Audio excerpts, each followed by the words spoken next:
What do you think about, we've talked about this a little bit, but what do you think about the AI art then and the direction that's heading? Because although it looks cool and it's like fast, it removes, like I could do AI art, but just typing stuff in a computer, but I don't know shit about art.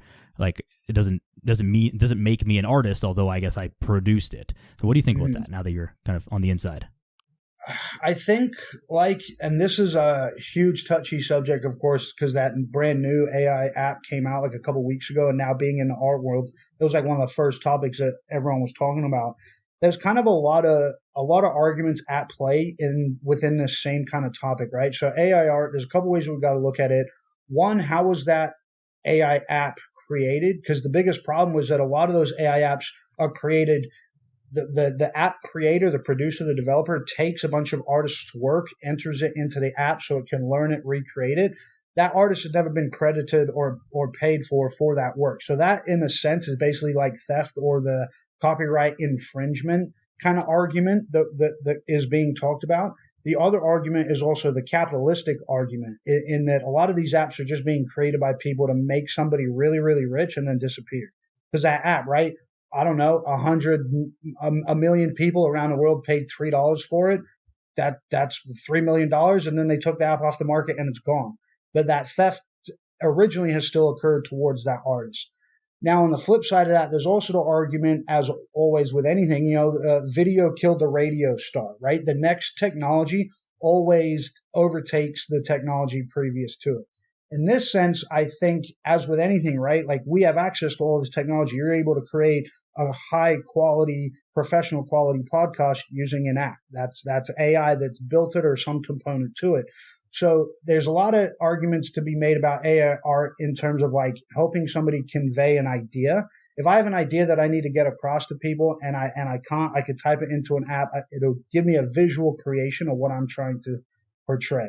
I feel like if you're using that in a very transparent way and saying, hey, I created all these images behind here from this AI app for the purpose of this, right? Like if you're storyboarding or pitching an idea, you haven't yet created that work in the first place to get greenlit to create that work. You know what I mean? So I feel like there's this kind of constant like chicken or the egg when it comes to technology. And this is any technology, even with AI, that people that are so attached to the old technology are going to hate it no matter what.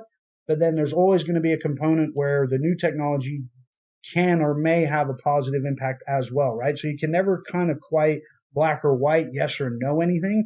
But again, it's going to bring up a lot of discussions. And see, that's just like three main heavy arguments that I've seen other people talking about AI art. Because I'm, right now I'm just kind of like, I'm 2 months into a new degree. I don't know what's going on. So I'm just sitting back like watching. So it's kind of interesting that even in that one topic, there's a lot of different arguments that could be made for AI art or for against AI art.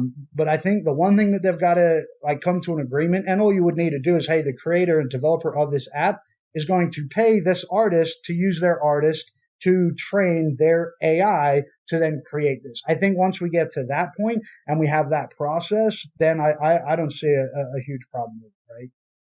Yeah, that makes sense, because the thought that was running through my head was like, if I not using AI, if I see a piece of art that you've made and I get inspired by that, or it sparks an idea in my head, and then I go and draw my own picture that's like inspired by that idea, but it is my own.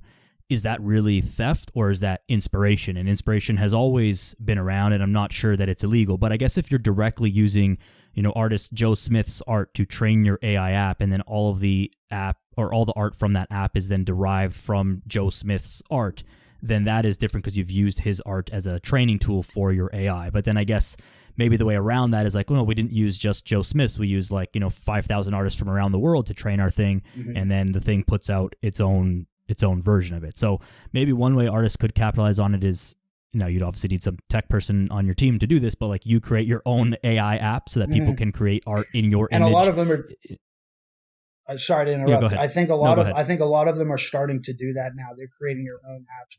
It was kind of also starting to take off a lot more, like with the NFT, digital AI art, which I don't know. I know you mentioned Bitcoin.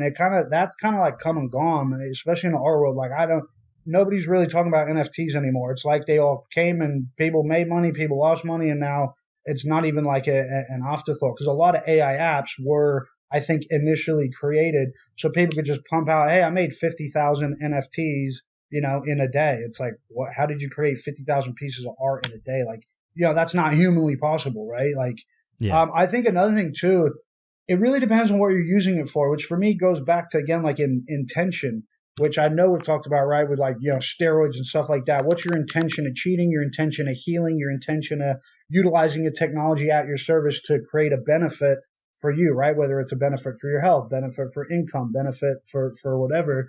I think it's your intention. So are you using, like, you go online right now, create a piece of digital art and then post it. Are you going to post that saying that you created it, or are you going to say post it saying that you used AI to create it? And that's where I think, again, is the argument, people claiming AI art as art that they used and portraying it as if, hey, I made this by hand. Well, then that's a blatant lie.